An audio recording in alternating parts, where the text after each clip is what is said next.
आप देख रहे हैं जय Bharat TV. UK triple SC paper leak कांड के बाद 3 भर्तियों के रद्द होने और उसके अलावा कई भर्तियों के लिए विधिक राय लेने की बात जब आयोग ने की, तो उसके बाद तमाम जो चयनित अभ्यर्थी हैं अलग अलग भर्तियों के, वो सड़कों पर हैं।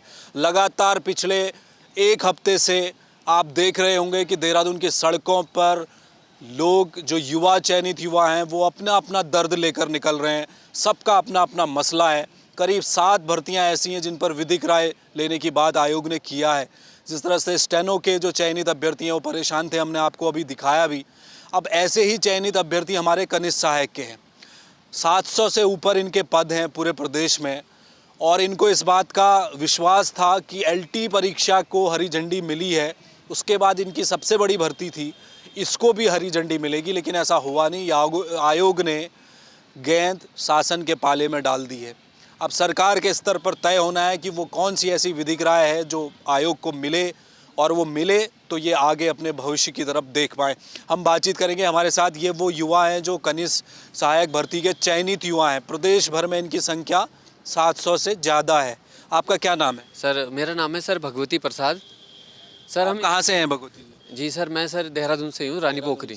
अभी बताइए कि आपके कितने पद थे प्रदेश में, कब इसका एग्ज़ाम हुआ है, क्वालिफिकेशन आप लोगों ने कर लिया है पहले वो? सर लगभग सर इसमें हमारे शुरुआत में 746 पद आए थे सर, 750 के लगभग।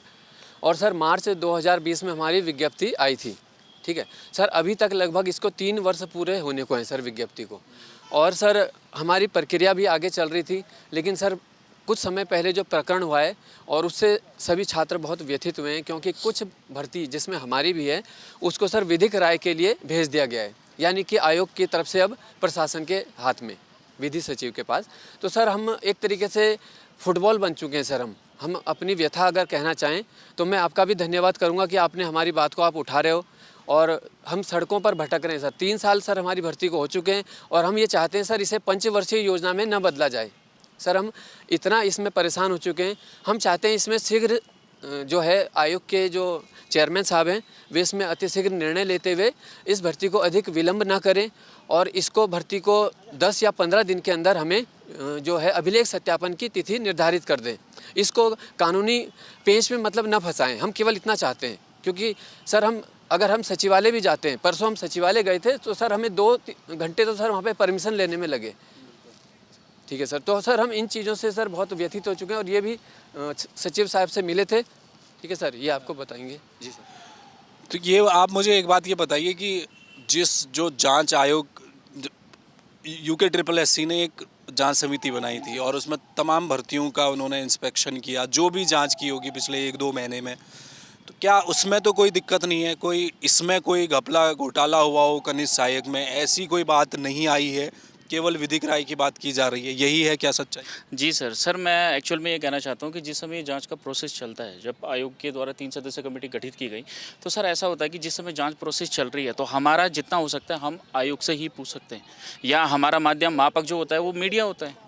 तो सर आज तक हमने सचिव सर से जब भी ज्ञापन लिया है इन चीज़ों का कि हमारी भर्ती की प्रोसेस क्या है, तो उन्होंने हमको पॉजिटिव ही हमेशा कहा है, और ये समाचार पत्रों के माध्यम से भी सर हमको पॉजिटिव न्यूज़ ही मिली है।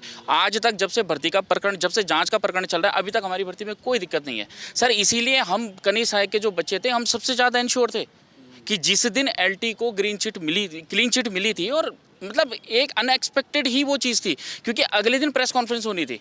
तो सर हमने उस दिन भी सचिव सर से बात करी थी। अगर हमारे उसमें कोई डाउट होता तो सर आप ये बताइए, हिंदुस्तान अखबार जो है, जो 2 भर्तियों के लिए लिखता है, वो क्या तीसरी भर्ती के लिए नहीं लिख सकता?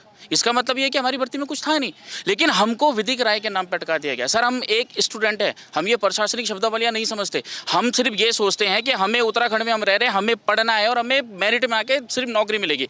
लेकिन सर हम पिछले 3 साल से परेशान हो चुके हैं। उसके बाद से सर विधिक राय के नाम पर हमको बोल दिया जाता है, तो हम इस विधिक राय को ही, इसकी मीनिंग ढूंढने के लिए हम अपनी तरफ से प्रयत्न करते हैं। सर इस प्रयत्न की वजह से मैं कल सचिवालय गया था, हम विधि सचिव सर से मिले थे, नरेंद्र दत्त सर से। तो सर से हमारी यही बात हुई थी। सर ने कहा था कि अभी तक मुझ तक लेटर नहीं पहुंचा है, बल्कि सर, हाँ जी सर, बल्कि उससे एक दिन पहले शाम को हमारा जो अपना स्तर था, हम सर सचिवालय आयोग गए थे, हम सचिव सर से भी मिले थे, सुरेंद्र जी से हम सचिव सर से मिले थे। तो हमारे एक ये थे और एक हमारी महिला मित्र थी, वो गई थी। लेकिन सर ये हुआ कि लेटर वहाँ पे लिखा गया था, इनको दिखाया भी गया था कि हम मतलब लेटर जो है प्रोसीड कर रहे हैं। लेकिन सर अगले दिन जब हम सुबह पहुँचते हैं तो लेटर वहाँ है ही नहीं। और उसके कितनी तारीख को पीसी थी जिसमें आयोग ने की थी? मेरे ख्याल से 2 तारीख को, 1 तारीख, 1 या 30 को प्रेस कॉन्फ्रेंस थी, 30 दिसंबर को थी। हाँ, तो 30 से आज हो गई है 4 तारीख, अभी तक वो लेटर नहीं आया। लेटर नहीं आया है सर। क्योंकि सर ऐसा होता है कि अगर वो लेटर लिखा गया है, अब अगर हम सचिवालय नहीं जाते और जिनको वो शासन को लेटर जाना है, न्याय विभाग को, अगर हम वहाँ नहीं पूछते तो सर हमें तो पता नहीं चलता। लेकिन सर हम पता करके आए हैं, वहाँ लेटर नहीं पहुँचा है। तो सर मैं ये पूछना चाहता हूँ कि एक चीज़ और आप मेंशन करिए सर। हमारे जो अध्यक्ष साहब हैं मारतोलिया जी, वो कहते हैं प्रेस कॉन्फ्रेंस में कि मैं टेक्निकली कर सकता हूँ। तो सर मैं ये पूछना चाहता हूँ कि अगर वो टेक्निकली कर सकते हैं तो किस चीज़ का इंतज़ार कर रहे हैं? कौन सी ऐसी चीज़ है जो उनको रोक रही है टेक्निकली करने के लिए? आप हमें बता दीजिए ना, हम उन्हीं के हाथ पैर जोड़ लेंगे, हम उन्हीं के पाँव में नाक रगड़ लेंगे कि हमको तो इंसाफ दो। सर हम कितना करेंगे? क्या हम रोडों पे ही लटकते रहेंगे? सर हमारा घर नहीं है बानी। सर न्यू ईयर आता है, हमारी फैमिली पर्सनों के कॉल आते हैं, हम डर के, वो भले हमें विश करना चाहते हैं लेकिन हम डर के नहीं उठाते। क्यों? क्योंकि वो पूछते क्या हुआ तुम्हारा, क्या कर रहे हो? सर समाज में हम मतलब अपनी गली में नहीं घुस पाते। 10 लोग हमको हीन भावना की नज़रों से देखते हैं और जिस तरीके का ये प्रकरण चल रहा है पूरा, उस प्रकरण में हमको भी इन्वॉल्व करा जाता है कि भाई कहीं आप भी वही तो नहीं हो। सर हम कितना वो करें? सर मैं पोखड़ा ब्लॉक का रहने वाला हूँ। सर कहाँ है पोखड़ा ब्लॉक? वहाँ से मैं बैग टांग के अपना सारा सामान लेके सर यहाँ देहरादून के रोडों पे घूम रहा हूँ, सिर्फ एक इस इंसाफ में कि सर हमारी भर्ती अगर फेयर है, हमें हमारी मेहनत का इनाम तो दो। अगर आप टेक्निकली कर सकते हो तो आप टेक्निकली करो। सर जो आप ये बताइए कि मारतोलिया जी हैं, जिस दिन ये डिसीजन रिवील हुआ था सारी भर्तियों का, तो उन्होंने एक चीज़ प्रकट करी। हम ये मानते हैं कि मारतोलिया जी का ये कहना है कि वो जो मेहनती छात्र होते हैं, जो ईमानदारी से चयनित लेते हैं, उनके हित में वो होते हैं। क्योंकि उनकी जो आपने प्रेस कॉन्फ्रेंस सुनी कि उनका यही कहना है कि भाई मैं अंदर वही आएगा जो मेहनत करेगा। सर आप एक चीज़ बताइए, अब वो वीडियो का री एग्ज़ाम करवाएंगे, चाहे किसी का भी री एग्ज़ाम करवाएंगे, वो बात आगे की है। हम मानते हैं कि वीडियो का वो री एग्ज़ाम करवाएंगे तो वो बिल्कुल सेफ करवाएंगे, बहुत अच्छे से करवाएंगे, मेहनती छात्रों को वो देंगे। लेकिन सर उससे पहले हम भी तो मेहनती हैं, उनका हित सबसे पहले हमारे साथ होना चाहिए। आप ये भी तो देखो कि हमारे साथ क्या हो रहा है। ये प्रकरण सर दिन ब दिन मतलब सर हम बयां भी नहीं कर सकते। सर हम किसके पास जाएं? हम विधायकों के पास जा रहे हैं सर, हम सड़कों पे हैं सर, हम आयोग के बाहर गेट पे ऐसे खड़े रहते हैं, हमें परमिशन तक नहीं मिलती है सर अंदर जाने की, हमको धुतकार दिया जाता है गेट से।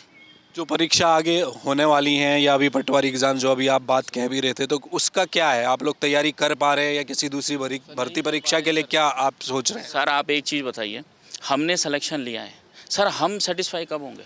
जब हम उस पद पे बैठेंगे, उसके बाद हम अपने आगे की प्लानिंग करेंगे। सर हम अपनी भर्ती को बचाने पे लगे हुए हैं 7 महीने से, बल्कि कुछ नहीं है भर्ती में, लेकिन हमें डर है ना कि हमें लटकाया क्यों जा रहा है। हमारी फेर है तो आप हमारा इंसाफ करो, आप हमें सीधा ज्वाइनिंग दो, आप हमारा डीवी करवाओ। लेकिन सर हम इसी सदमे में सर हम सो नहीं पाते। आप हमें बोलोगे कि हमने तैयारी करनी है, हम अगर मन में ठान ले कि अरे भाई वीडियो का पेपर है, हमने करना है, हम करेंगे, सर हम पढ़े कैसे? अगर हम किताब खोलते सेकंड पेज पर तो दिमाग में ये आता है कि हमारी भर्ती का होगा क्या। अगर ये भी नहीं होगा तो सर हम आगे, गारंटी है सर हम निकल जाएंगे।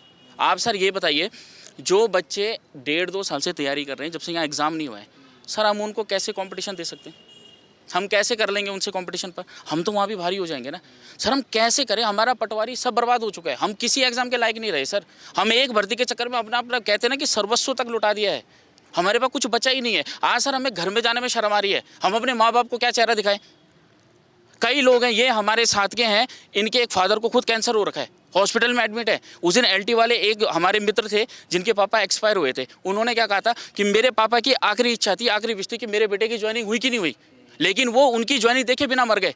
सर कल हमारे भी परिवार वाले हैं, हमारी अकेले की लड़ाई है सर, हम इफेक्ट नहीं हो रहे, हमारा खानदान, हमारा पूरा परिवार इफेक्ट हो रहा है। परिवारों की भी लड़ाई। आपका क्या नाम है? इधर को आइए, क्या नाम है आपका? सर मेरा रोहित गेरोला नाम है। रोहित, ये बताइए कि कब तक उम्मीद है अब आपको, ये विधिक राय का मसला कब खत्म होगा, कब तक नियुक्ति का उम्मीद लगाकर बैठे हैं? सर उम्मीद तो हमें नवंबर में जता दी गई थी कि नवंबर लास्ट तक आपका DV का प्रकरण शुरू हो जाएगा। फिर उसके बाद हम जब मिले दोबारा आयोग में, सचिव साहब से मिले, तो उन्होंने कहा था कि इसमें थोड़ा टाइम लग रहा है, तो दिसंबर लास्ट तक कम्प्लीटली हो जाएगा, कन्फर्म हो जाएगा, 22 का 23 नहीं होगा। लेकिन सर 22 का 23 भी हो गया, हम 23 में खड़े हैं, अभी भी हमारा DV का प्रकरण आगे नहीं चला है। इसके बाद DV के बाद हमारी फाइल भी जानी, उसमें भी टाइम लगेगा, और क्लरिकल में तो वैसे भी बहुत टाइम लगता है। तो हम सर कब तक यहाँ पर वेट करें, कब तक हम सड़कों में घूमते रहें?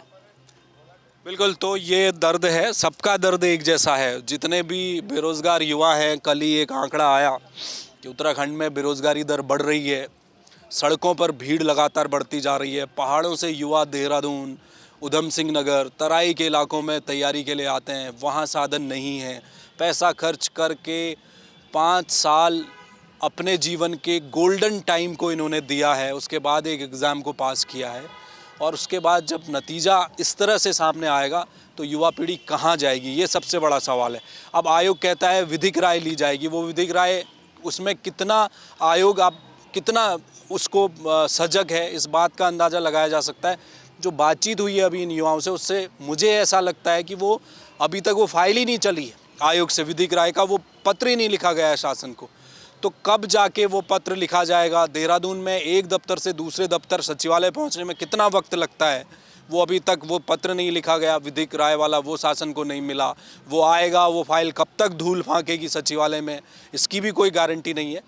बहरहाल युवा है, एक मेहनत के बाद परीक्षा को पास किए थे, अब इंतज़ार के अलावा कुछ भी इनके हाथ में नहीं है। कैमरामैन मयूर उपाध्याय के साथ हेमभट्ट, जय भारत टीवी।